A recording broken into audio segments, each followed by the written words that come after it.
yet nobody has broken the beam and pit out, but we have now got cars slowly emerging from the garage, and finally one does go down the pit lane. So the two racing bulls are good to go, and now all in a line, the 10 of them venture out. We're down to just over 3 minutes, so it's a prep lap and one flying lap here to determine the grid for tomorrow's sprint. And now out they come. So Oscar Piastri, Armin Lindblad, then Lando Norris. That's the first group. Armin Lindblad, Liam Lawson goes out now, and slowly, Chris, they come up towards you. Each car trying to lag back and let the one ahead go and get some clear track space. It's like watching an England World Cup football match. Nothing happens until the very end, and then it all gets good and it's all fine. 2 minutes, 40 seconds to go. They're all going to get quicker as well in this final part of qualifying, SQ3, because now they are allowed to switch to the soft tyre with the red sidewalls. So the quicker tyre on for this one. Great job done by Liam Lawson to get through, fourth quickest in SQ2. It's the first time this season that he's got into the final part of SQ. So great effort by him. In fact, last time out at Canada, he didn't even get to take part in it because he'd had an off in free practice, and they couldn't fix the car with a well, not an off. He had an hydraulic that he'd sprint. So let's get the final lap, and then at the end of it, we'll sort out the order. Every car that comes through will change the order. Right, Piastri onto a flying lap. He's going to be the first one to go through the sectors. He will miss the benchmark. He goes there through Abbey, now going out of farm up towards village. First one, then Chris into a flying lap. Yeah, makes his way now into the loop, into the apex, lets the car run out wide onto the curb, so get on the gas quick and centre of entry. Ready, he's about 2/3 of the way up the Wellington straight, the blink of an eye gets to over 190 miles an hour, breaks the beam and goes through the first sector time with a 28.186, which is very competitive, but of course they're all going to go quicker on this softer tyre. Right, let's see what the rest can do then. So Oscar is the pioneer, a little bit wide maybe coming out of Luffield there. Yeah, he's obviously pushing really hard.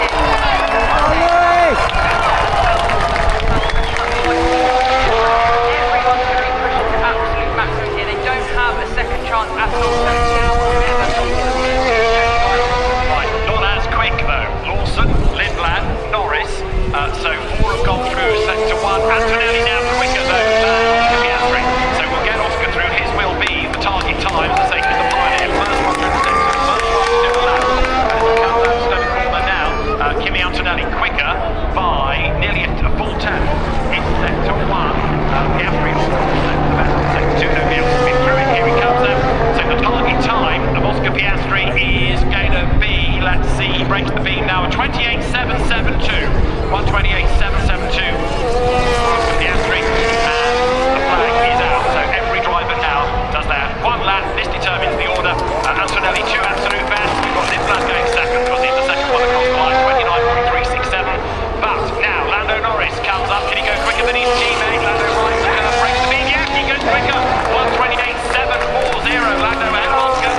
Now you've got Liam Lawson coming to the line. He's third. He goes ahead of his teammate. But Kimi Antonelli could well be the fastest so far. He breaks the beam. Kimi Antonelli is the quickest on a 128.387. And what's an absolute best middle sector, he was only just off in the first sector as well. John Leclerc coming up to the line.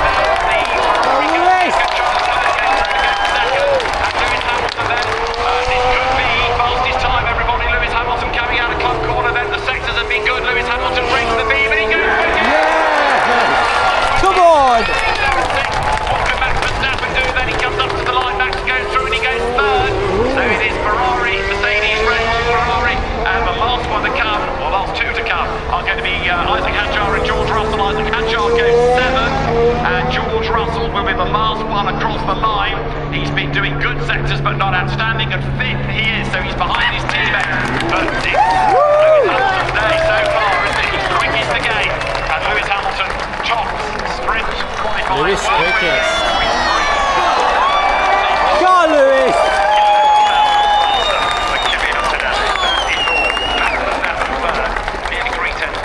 Charles Leclerc 4th, George Russell 5th, Lando Norris 6th from Oscar Piastri, Isaac Hadjar, Liam Lawson and Armin Lindblad, and Ferrari very happy. I'm sure there are tens of thousands of Lewis Hamilton fans who are happy as well. And we know that Lewis and Kimi have an amazing relationship, but Lewis said not today, youngster. Great job. This is my day. Great job.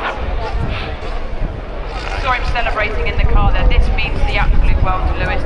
If he's ever going to have a pole position and a good result, he'd always choose for it to be at his home circuit here at Silverstone.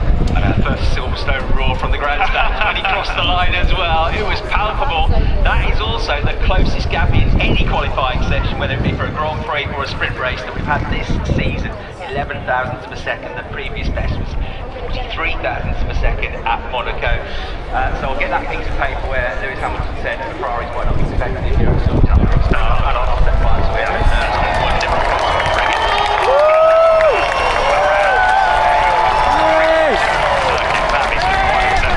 Great reception for Lewis as he makes his way down the pit lane. It's a pole position, yes, it's only for sprint, but it matters because what has been proved all day, Ferrari has got the pace. I love this place. I love this place. I love this crowd. And I can't express to you how big a dream it is, and still to this day, when you building up to this race and when you think about every corner and kind of the flow that you can get into at this track if you get the setup right and if you've got the right team behind you. And the car felt really great today, thanks to everyone back at the factory, as I said, just continuing to push. We bought tiny little bits here. Every single weekend we're showing up with something, just everyone's pushed to the max. And so I'm really grateful to get that pole. I was quick through all the session, but still, it was only 10 milliseconds or something like that, so it was very close to these guys, and the team really deserves it, so big thank you to everyone here.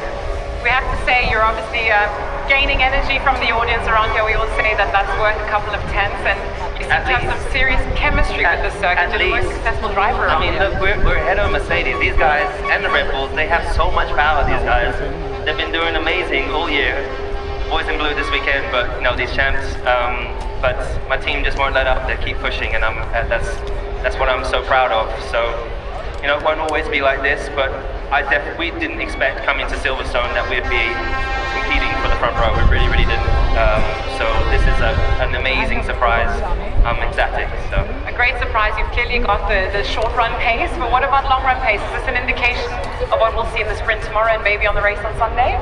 I think our pace was good. We did a short, sort of longish run in P1. It was not a lot of time, but the car felt good there. So yeah, I think we should have a good race tomorrow. I mean, starting from the front row, I don't remember last time I started from the front row here. So not so easy when you got these guys that can follow you and be close with the extra power potentially. But I'll do my best to keep them behind.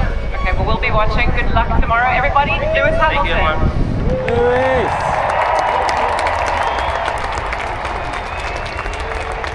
So Lewis Hamilton fastest then, and a very happy Lewis Hamilton as well, as he waves to all of you and makes his way then now back to the Ferrari garage. Might be a press conference for him to go and explain about that first of all, but what a day. First up though, there is the Pirelli award for him for that fastest time within sprint qualifying.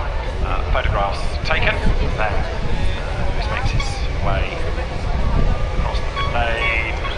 We're heading back. I think we are. So he's delivered for you, everybody, at Silverstone. Let's hear it for him, Lewis Hamilton.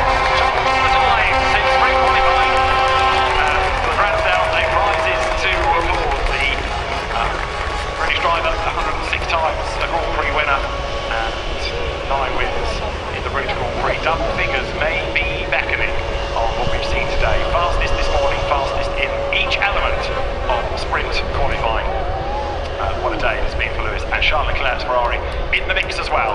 That's coming out of club corner up towards the timing line and the checkered flag. That was the one lap that gave it for Lewis, and delighted inside the cockpit.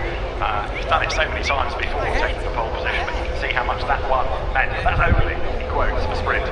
Never mind for the Grand Prix, you've got qualifying for that to come tomorrow. Sprint tomorrow, 12 o'clock, and the qualifying session at 4. So a double dose of drama of Formula 1 tomorrow. Can't wait.